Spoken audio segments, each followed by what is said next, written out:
iQOO 15R की price क्या होगी, iQOO Neo 11 सीरीज का फ्यूचर क्या है, कि Neo 11 सीरीज आएगी नहीं आएगी, इसके ऊपर iQOO इंडिया के सीईओ ने बहुत सारी चीजें कंफर्म कर दी है।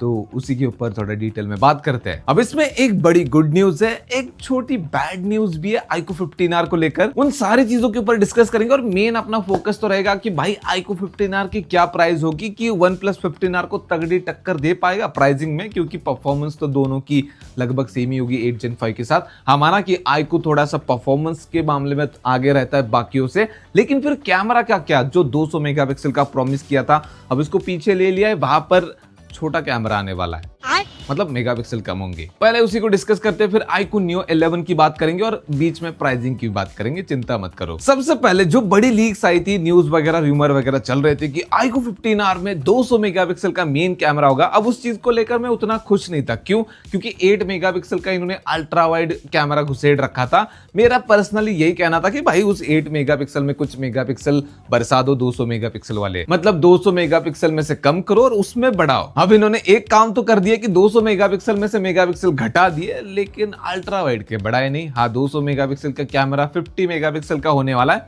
लेकिन अल्ट्रा वाइड 80 मेगापिक्सल का रहेगा। यार, एक 50,000 के अराउंड आने वाले फोन में 8 मेगापिक्सल का अल्ट्रा वाइड लेंस सेंस नहीं बनाता यार। एटलीस्ट 12 मेगापिक्सल का या फिर 16 मेगापिक्सल का, 24 मेगापिक्सल का, या फिर दोनों 50-50 मेगापिक्सल के होने चाहिए थे। अब ये लोग इमेज प्रोसेसिंग और सेंसर वगैरह की बातें कर रहे हैं, लेकिन 8 मेगापिक्सल के साथ वो कैसी क्वालिटी लेकर आएंगे मुझे नहीं पता। मेन कैमरा से तो अच्छी क्वालिटी लेकर आ सकते हैं, लेकिन 8 मेगापिक्सल वो तो एप्पल भी यूज नहीं करता भाई अपने अल्ट्रा वाइड लेंस में। खैर, प्राइसिंग की बात करते हैं, जो कि थोड़ी सी बैड न्यूज की तरफ झुकती हुई मुझे नजर आ रही है। जब iQOO इंडिया के सीईओ से पूछा गया कि इसकी प्राइसिंग क्या होगी, तो उन्होंने बहुत सारी चीजों के ऊपर बात की, घुमा फिरा कर वो प्राइसिंग की तरफ आए कि भाई एक तो भाई रैम और मेमोरी शॉर्टेज की वजह से प्राइस वगैरह बढ़ चुके हैं, तो फ्लैगशिप की जो रेंज थी 65,000 के अराउंड, वो बढ़कर और आगे जा चुकी है, जिसकी वजह से हमें एक बीच में एक ऐसा स्मार्टफोन लाने की जरूरत थी जो iQOO Neo सीरीज और फ्लैगशिप सीरीज के बीच को फिल कर सके। अब इससे हमें हिंट मिल गया था कि Neo 11 सीरीज का क्या होने वाला है, उसके ऊपर हम डिस्कस करेंगे, लेकिन पहले इसके प्राइस को निपटाते हैं। तो iQOO इंडिया के सीईओ का कहना है कि बहुत सारे लोग ऐसे हैं जो कि फ्लैगशिप टाइप का स्मार्टफोन खरीदना चाहते हैं, जिसको हम फ्लैगशिप किलर सेगमेंट कहते हैं, जो कि 50,000 के अराउंड रहता है। तो उस रेंज में हमें एक ऐसा स्मार्टफोन चाहिए था उन लोगों के लिए जो लोग फ्लैगशिप फोन नहीं खरीदना चाहते,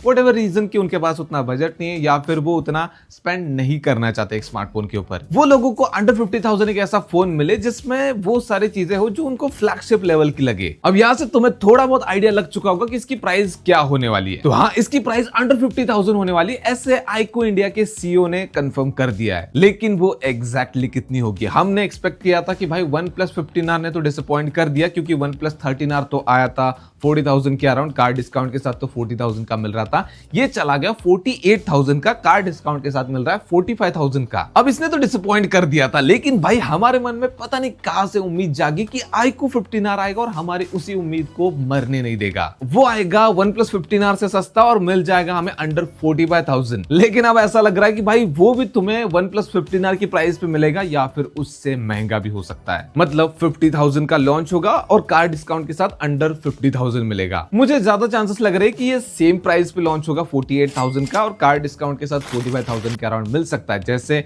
हमने एक्सपेक्टेशन लगाई थी कि iQOO 15 सस्ता होगा OnePlus 15 के मुकाबले, लेकिन दोनों सेम प्राइस पे लॉन्च हुए। आखिरकार है तो दोनों ही चाइनीज ब्रांड, तो ऐसा हो सकता है। अब इसके चांसेस बहुत ज्यादा लग रहे हैं। अब जाते जाते थोड़े से गुड न्यूज की बात करते हैं, जो कि iQOO Neo 11 सीरीज को लेकर। iQOO 15R के आने की वजह से काफी सारे लोगों के मन में यह चल रहा था कि भाई Neo 11 आएगा नहीं आएगा, न्यूज कोई भी नहीं है। Neo 11R की तो कोई बात भी नहीं कर रहा, सपने में भी कोई बात नहीं कर रहा। लेकिन हाँ, iQOO इंडिया के सीईओ की बातों से कंफर्म होता है कि Neo सीरीज अभी भी जिंदा है और Neo 11R और Neo 11 दोनों आएंगे। हाँ, लेकिन प्राइस में उलटफेर हो सकता है, मतलब थोड़ी महंगे हो सकते हैं। अब ये बात कहां से कंफर्म होती है कि iQOO इंडिया के सीईओ ने कहा था कि 25,000 से 35,000 ये सेगमेंट हमारी Neo सीरीज का है। उसके बाद हमारी नंबर सीरीज आती थी iQOO 12, 13 वगैरह, अब वो 50,000, लेकिन अब वो महंगे हो चुके हैं, मतलब वो फ्लैगशिप रेंज में जा चुका है। तो 50,000 का सेगमेंट भरने के लिए हमने iQOO 15R को को लॉन्च करने का सोचा। अब इससे ये कंफर्म होता है कि नियो सीरीज अभी भी है और वो वहीं पर रहेगी, अंडर 40,000 सेगमेंट को टारगेट करेगी। लेकिन फिर सवाल आता है कि प्रोसेसर कौन सा होगा। हो सकता है कि हमें नियो 11R में 8s Gen 4 देखने को मिले, जैसे नियो 10R में एक जनरेशन पुराना 8s Gen 3 था। और अगर हम बात करें नियो 11 की, तो उसमें तुम्हें 8s Gen 5 मिल सकता है, जिसको लेकर हमने काफी टाइम पहले भी एक वीडियो बनाई थी कि 8s Gen 5 आने वाला है। उसको